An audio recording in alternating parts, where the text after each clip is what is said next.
elaboração do roteiro da viagem, eu julgo como sendo a etapa mais importante para a gente garantir o sucesso da viagem. Tá? Muitas pessoas até confundem e acham que planejar uma viagem de moto é só criar aquela planilhinha com dia a dia da viagem. Isso é muito importante, mas o planejamento vai além disso.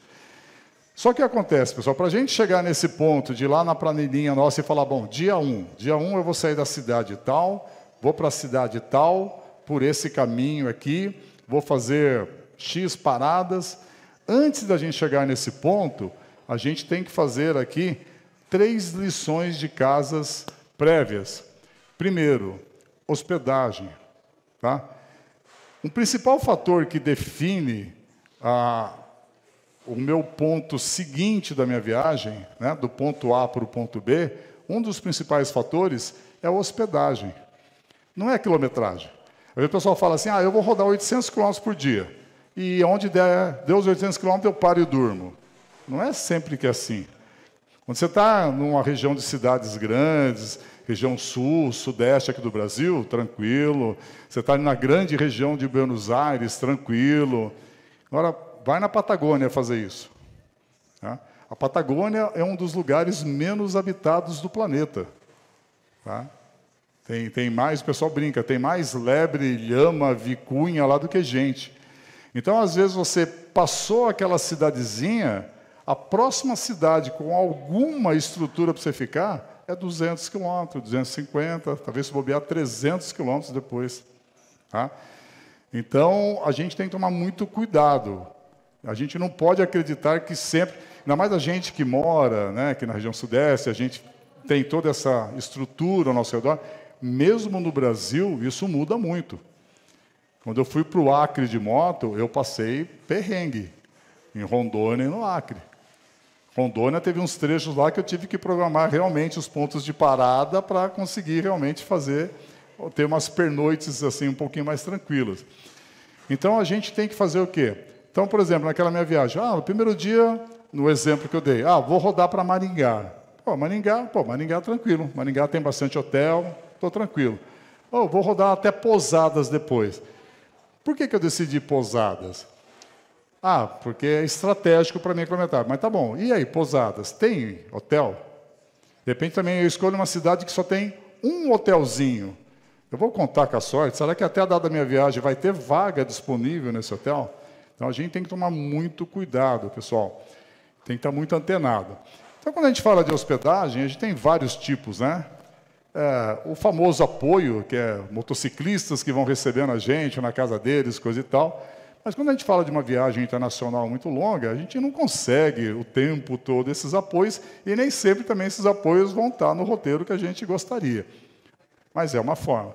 Camping, hostel, Airbnb, e hotel, pousada. Então, aí cada um escolhe o seu estilo, preferência, os seus gastos. Tá? E o principal, pessoal, critério de seleção. Preço. Hoje em dia, a gente tem muitos aplicativos, vários, Booking, TripAdvisor, que rapidamente a gente consegue ter uma ideia de faixa de preço. Eu quero gastar R$200 no máximo por dia de hospedagem. Então, dependendo de hotel, eu vou lá, faço uma pesquisa no Booking daquela região, limito a faixa de valor e deixo ver o que ele vai me trazer. Então, por exemplo, R$200 por dia, na Argentina, pelo menos antes de pandemia, você dorme em hotéis maravilhosos. R$200 por dia em São Pedro do Atacama, você fica num hostel e olha lá.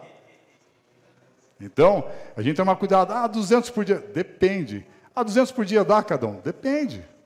Dependendo da região, dá e sobra. Dependendo da região, falta muito. Tá? Então, de novo, pessoal, e o que acontece no planejamento? Às vezes o pessoal fala assim, o planejamento é chato. Eu, particularmente, acho o maior barato. Porque quando você está no planejamento, eu já começo a curtir a viagem nesse momento. Estou pesquisando, vendo informação, vendo foto, vendo hotel, já estou vendo, tem restaurante bacana aqui perto para ir comer, tomar cerveja. Eu já entro no clima da viagem nesse momento.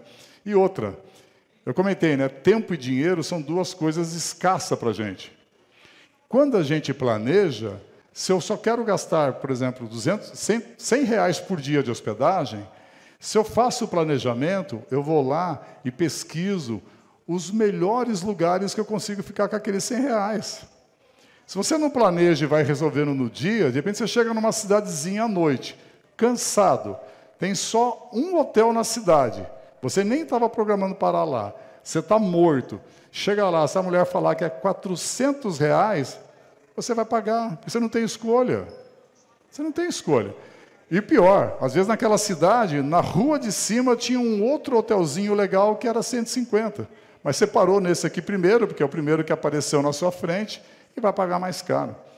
Então não tem forma melhor, pessoal, de a gente economizar o nosso tempo, sem contar também o seguinte, né? Você rodou 700 km no dia, 800 km no dia, com aquela roupa de gordura, está chegando morto, moído, suado, derretido.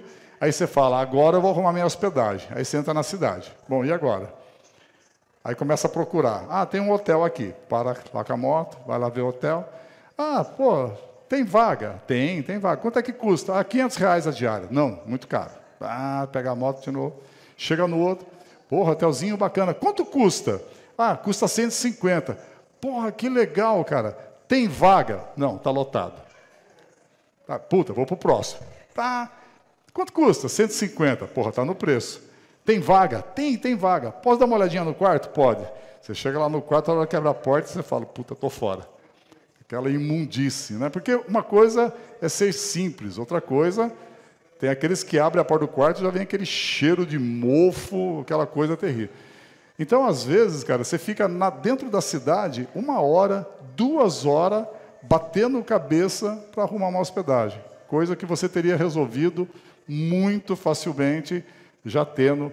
Ah, Cadão, mas eu não gosto de reservar o hotel com antecedência. Tá bom, mesmo que você não reserve, mas já deixe selecionado. Na cidade que você quer ficar, 2, 3 opções que te atendem. Localização, preço. Ó, localização é uma coisa importante. Tempo não é importante?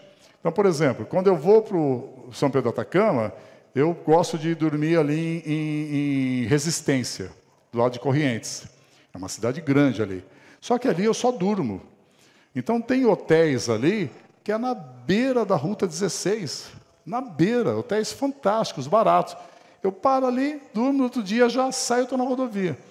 Se eu pego um hotel no centro, Corrientes até pior, que é a cidade mais urbana, se eu pego um hotel no centro de Corrientes, às vezes eu pego uma casa, eu saio da Ruta 16, gasto uns 40 minutos de um trânsito do cacete, cheio de baú, para chegar até o hotel. No outro dia, saio uma muvuca do caraca, já saio irritado, gasto mais 1 hora de novo, perdi 2 horas só para ir dormir. Se eu fizesse a lição de casa, eu ia ver que tem hotéis ali maravilhosos, na beira da Ruta 16. Por que eu precisava ir lá para o centro da cidade? Então, tem critérios aqui que a gente tem que dar uma olhada, tá? Para evitar um monte de surpresa. Ó, só lembrando umas coisas. Imagina a cena, né? Você chega no hotel, para a moto lá, cansado, moidão. Porra, gostei do hotel. Aí você fala, ah, tem estacionamento? Tem estacionamento. Legal. Onde que é o estacionamento? Ah, não, é terceirizado, ó, fica 4 quadras aqui para cima. Aí você fala, puta que lá merda, e agora? Tiro tudo da moto e vou guardar a moto. Ou o que eu faço primeiro? Já dá aquele estresse, né? Beleza. Aí você vai e desce. Naquele calor do caraca, você tira a jaqueta embaixo do braço, capacete aqui, mala pendurada aqui, um monte de coisa. Aí você larga tudo, faz check-in. Beleza, ó, seu quarto é no 4º andar, número 410. Beleza, onde que é o elevador? Não tem elevador. Porque em vários lugares do mundo, como aqui no Brasil, prédios de até 4 andares, você não é obrigado a ter elevador. Aí você está moído, cansado, com aquela bota, aquela roupa cheia de coisa, e vai você lá 4 lances de escada. Se eu faço uma pesquisa antes, eu já sei se o hotel tem elevador, não tem elevador. Se é um hotel qualquer e não tem elevador, na reserva eu já falo, eu quero o quarto no térreo, no 1º andar no máximo. Então, parece besteira, pessoal. E, de novo, lembra que eu falei de azedar o clima, azedar o pé do frango? Uma viagem de 15 dias, 20 dias, parece que não, a gente vai para a curtição, e às vezes esses pequenos detalhezinhos vão te sugando o seu alto astral, sugando a sua energia positiva. Isso é muito ruim. Tá? E tudo coisas que você poderia ter eliminado antes. Porque antes de eu sair para a viagem, eu tenho todo o tempo do mundo.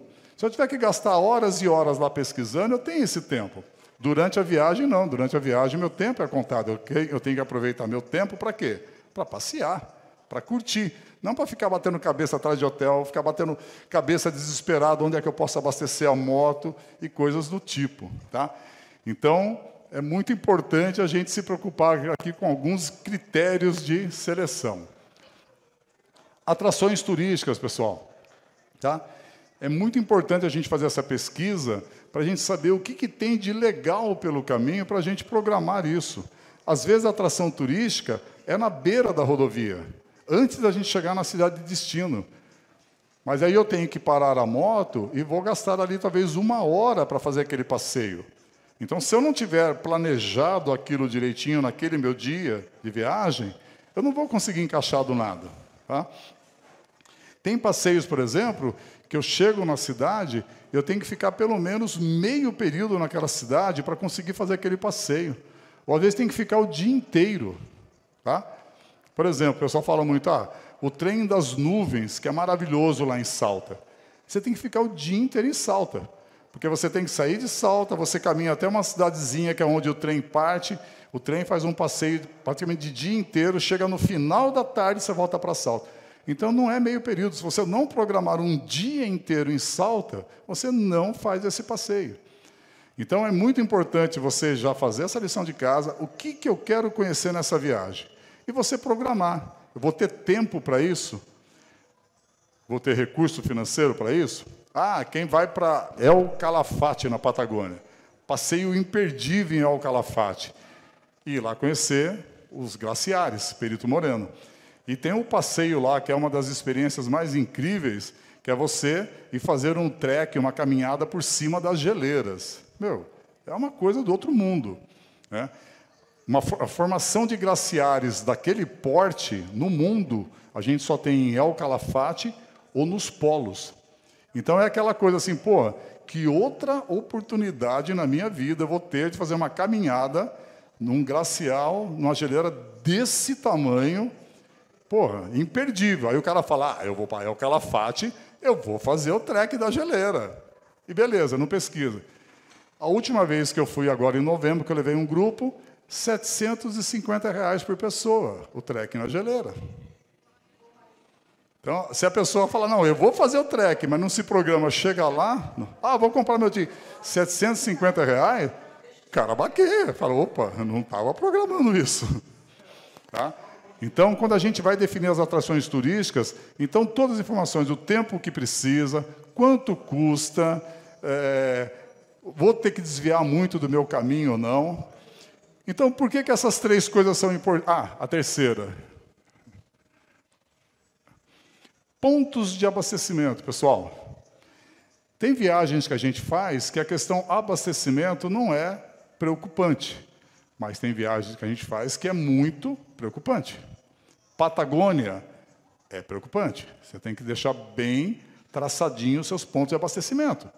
O pessoal fala, eu vou fazer a Patagônia, eu vou fazer depois ali na volta de El Calafate, eu vou subir ali, vou fazer os 73 quilômetros Maldito de Rípio e vou subir pela 40 até Perito Moreno. Beleza, show de bola, cheio de aventura. Mas será que o cara sabe que depois de Governador Gregório, até chegar em Perito Moreno, o cara tem um trecho lá de 300 e poucos quilômetros sem posto de abastecimento? Não, mas tem um lugarzinho que você entra no vilarejo, o cara tem uma bombinha lá que vende gasolina. Eu já vi pessoas que ficaram na mão, porque o cara vende, mas ele não é um posto de combustível. Eu já sei de pessoas que contaram com aquilo líquido certo e ficaram na mão. Oi, Tudo.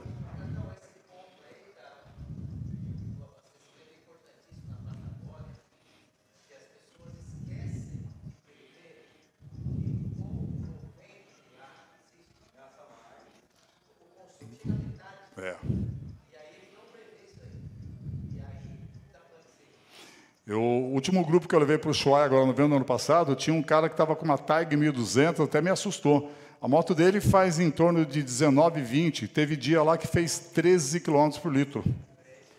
Sorte que a gente tinha o carro de apoio com combustível extra e estava programado o abastecimento, mas não estava programado que a moto dele ia fazer 12 por litro. E se não tivesse lá o galão, ia ter perrengue. Então, a gente tem que estar muito antenado. Depois, pessoal, eu vou deixar meus contatos aqui. Eu tenho lá no meu canal do YouTube um vídeo que eu falo só sobre dicas de abastecimento na Argentina e no Chile, porque pena que a gente não tem isso no Brasil. A Argentina tem mantido pelo governo da Argentina um site com todos os postos de todas as bandeiras na Argentina inteira, com localização, com distância. E o Chile também tem. Então, viagens pela Argentina e pelo Chile, a gente só passa dificuldade se a gente tiver preguiça de fazer esse mapeamento. Então, eu tenho lá um videozinho lá no meu canal do YouTube, que eu mostro esses dois sites, o endereço, como navegar nele, como que usar, como é que a gente faz essa programação, tá? Depois dá uma olhadinha lá. E tem também um vídeo que eu falo só sobre essa questão dos ventos na Patagônia, que é um episódio à parte. Então, que nem, por exemplo, o pessoal fala, ir para o Atacama é tranquilo, Atacama, acho que eu não preciso me preocupar muito com o abastecimento. Depende. Se a pessoa quiser fazer a travessia do Passo São Francisco, é 470 quilômetros sem posto de combustível. Tá?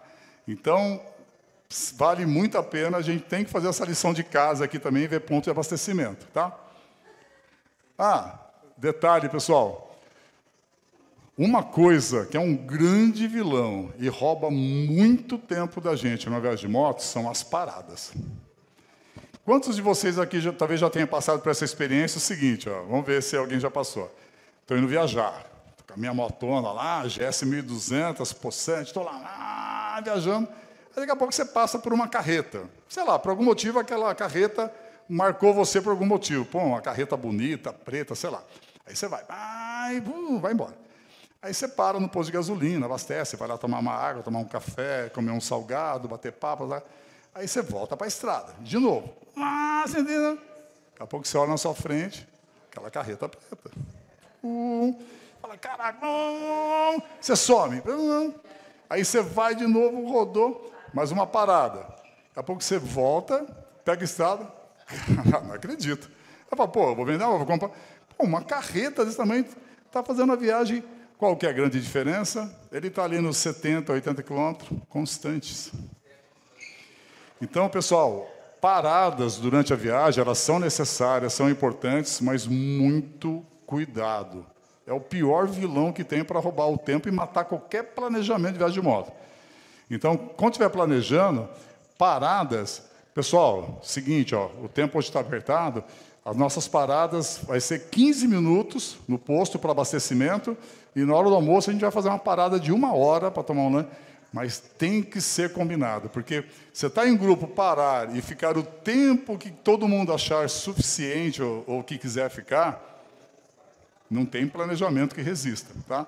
Então, quando for pesquisar os postos, já tenta ver alguns postos que normalmente têm uma estrutura mais legal. Então, que nem, por exemplo, aqui no Brasil, quando a gente está vendo um posto Petrobras e tem aquele BR Mania, a gente sabe que tem uma conveniência bacaninha ali.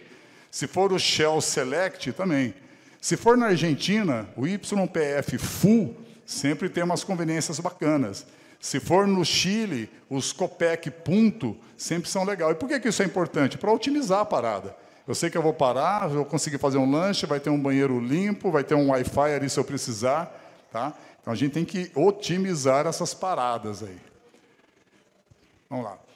E aí, pessoal, o que eu faço? Aí que eu parto para a minha roteirização de fato. Por que eu tenho que fazer aquelas lições de casa primeiro? Aqui eu vou definir, tá? A roteirização da viagem é meu diário de bordo, é o dia a dia da viagem. Tá? Então, se eu não fiz aquela lição de casa de hospedagem, como que eu vou saber a minha cidade de pernoite? Eu vou escolher só porque eu quero? Ou porque eu quero rodar isso, sem saber se aquela cidade que eu vou chegar consegue me oferecer alguma estrutura de hospedagem? Tá? Uma vez um amigo me contou que ele foi para Atacama e falou que a mulher dele ficou com um trauma terrível, porque ele não fez o planejamento. E assim, quando eu vou para o deserto do Atacama, o que eu faço? Eu gosto de, numa noite anterior, durmo ali em Pumamarca ou Tilcara. Vamos imaginar que seja Pumamarca. De Pumamarca até São Pedro do Atacama são 410 quilômetros. É uma quilometragem que eu julgo perfeita para fazer num dia, porque tem muita coisa legal para você curtir. Então, você vai curtindo. Pô, tem Cuesta del Lipan, tem Salinas Grande, tem as paradas para você ver. E você chega ao final da tarde em São Pedro do Atacama. E ele não foi planejando as paradas. Então, ele parou, acho que antes, em Cafajate, não sei onde que ele parou, e queria chegar em São Pedro do Atacama. E aí ele foi indo. Aí, quando ele percebeu, porque ele foi parando, quando ele percebeu que não ia conseguir, porque pouquíssimas aduanas funcionam 24 horas, tá? Pouquíssima, a maioria tem horário de abertura, horário de fechamento. Então, se você chega depois daquele horário, você vai ficar parado, vai ficar preso ali, tá? E aí ele viu que não tinha jeito, e aí ele estava ali mais ou menos perto de Susques. Susques é um vilarejinho pequeno que tem ali no meio do caminho. E aí ele pegou e falou, vou ter que dormir aqui. Porque aí ele perguntou realmente, de Susques para frente, até você chegar em São Pedro do Atacama, não tem mais nada. Não tem mais nada, absolutamente mais nada. Tá? E aí ele pegou e falou, vou ter que arrumar hospedagem aqui. Aí começou a procurar, não achava. De repente ele achou. Falou, é isso aqui mesmo, pegou. Aí ele contando, quando ele chegou no quarto, que a mulher dele viu o estado do quarto e o cheiro da roupa de cama, ela falou, eu não durmo aqui. Falei, mas vamos fazer o quê? Conclusão, moral da história, ele pagou a hospedagem, aí ele foi pedir para a menina, da recepção, a menina liberou, ele e a esposa dele dormiram no sofá da recepção, porque não quiseram dormir no quarto, porque a roupa de cama, segundo eles, estava muito fedida. Estava assim, devia estar sem lavar ali, trocando o hóspede um atrás do outro. Tá? Então, são as histórias de estrada. Então, aqui a gente vai fazer o quê, pessoal? A gente definiu os pontos de hospedagem. A gente sabe os pontos de abastecimento também. Isso é importante para a gente. E eu defini quais são as atrações turísticas que eu vou fazer. Pô, nessa cidade aqui eu tenho que ter meio período livre. Aqui eu quero ter 2 dias livres. Aqui eu preciso de 1 dia livre. Então, com base nisso, a gente vai definindo o nosso dia a dia. Então, de repente, se tem um dia que eu vou ter vou pegar um exemplo real. Saindo de Tafí del Valle e subindo para Cafajate, né, ali depois que a gente está na RN68, uma região lindíssima, tem várias atrações turísticas na beira da rodovia. Na RN68 tem 3 atrações turísticas, uma seguida da outra. Tem o Anfiteatro, Mirador Três Cruzes e Garganta del Diablo. Lindíssimas. A gente, para visitar as 3 gratuitas, a gente gasta ali umas 2 horas, mais ou menos. Então, nesse dia que eu vou fazer esse trecho, não adianta eu querer falar que vou sair 8 horas da manhã, rodar 700 km chegar até o ponto, se eu vou, naquele dia, parar 2 horas pelo caminho para fazer visitações. Então, por isso que as atrações turísticas são importantes. Eu tenho que considerar isso aqui no meu roteiro. E vou definir isso aqui dia a dia, pessoal. Aí, toda vez que eu faço essas planilhas, eu coloco ali também. Depois eu vou deixar, eu vou deixar depois os meus contatos, porque eu libero essas planilhas depois nas minhas redes sociais. Eu já deixo ali uma coluninha de quilometragem média diária. Conforme eu vou alimentando a planilha, ela já vai me dizendo o quanto eu estou dentro ou fora daquelas métricas que eu utilizei, para ver se eu não estou divagando muito, tá? Então, isso aqui, pessoal, é uma coisa importantíssima para garantir o sucesso da nossa viagem.